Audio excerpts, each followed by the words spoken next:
Today in Venezuela, the closure of the southern border with Colombia will be extended to various municipalities after an announcement by President Nicolas Maduro yesterday during a large rally.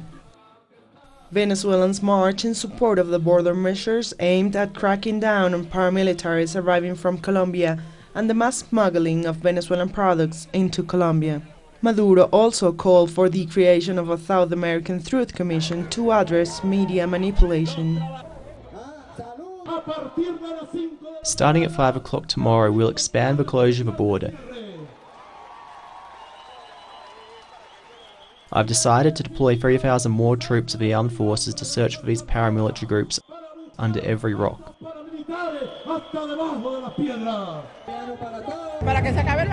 I'm here to support putting a stop to product smuggling. We're sick of food being taken from here to Colombia, and our markets are empty. This is why we're here supporting Maduro, and we want peace.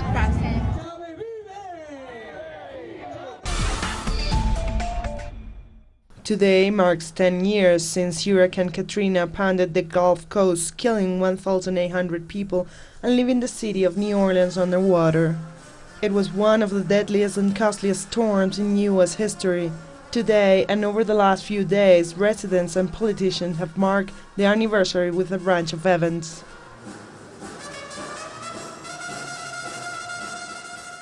Former President George Bush was among those in attendance yesterday, despite largely being held responsible for the government's lack of response when hundreds of thousands needed assistance. New Orleans remembered the thousands of victims of Hurricane Katrina Friday with a jazz funeral in Dillard University. A Louisiana tradition dating back to the early 20th century, jazz funerals mark passing with music and song. Many of the commemorations remembering the disaster have featured music, including services on Thursday.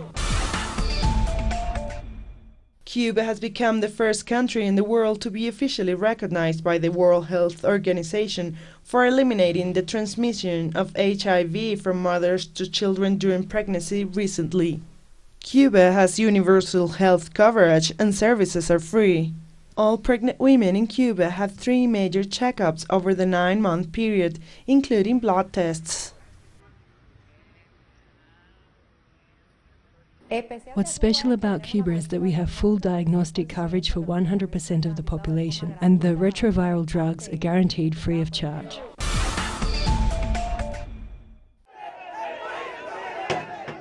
Fishing communities in several coastal regions of Peru have come together to call a strike to protest what they see as an imposition of large foreign companies in the Peruvian Sea with the consent of the government.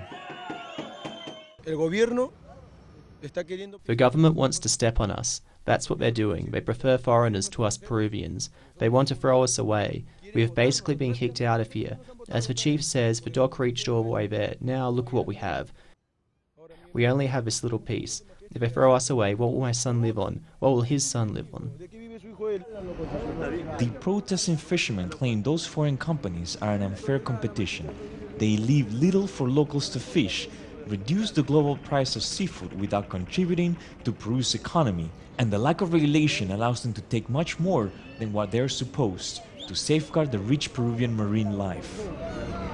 We definitely have had governments in the past that have signed contracts without any type of knowledge about the system of fishing of these large fleets. So there are contracts signed by previous governments, and it's also likely this government has signed them. Because it's already so rude that there are boats fishing 50 or 80 miles outside of our ocean. Current President Ollanta Humala promised the over 50,000 workers involved in small-scale fishing he would revise those contracts and secure a space for local men. For the workers on strike, however, with 1 year left in office, the president has not followed through with his promises. Rael Mora, Telesur, Peru.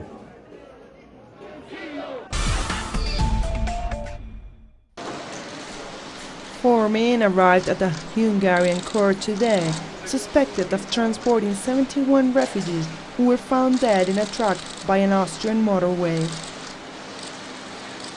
In a separate incident, 4 Romanians have been arrested on suspicion of smuggling 21 refugees in a van near the Hungarian-Serbian border.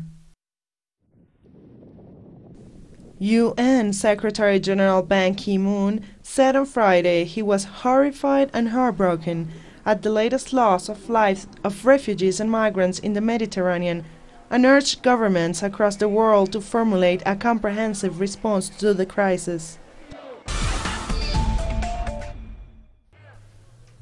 Meanwhile, in Germany, hundreds of pro-refugee activists marched through the streets of Haguenau on Friday to express their support for the newly arrived refugees in the town.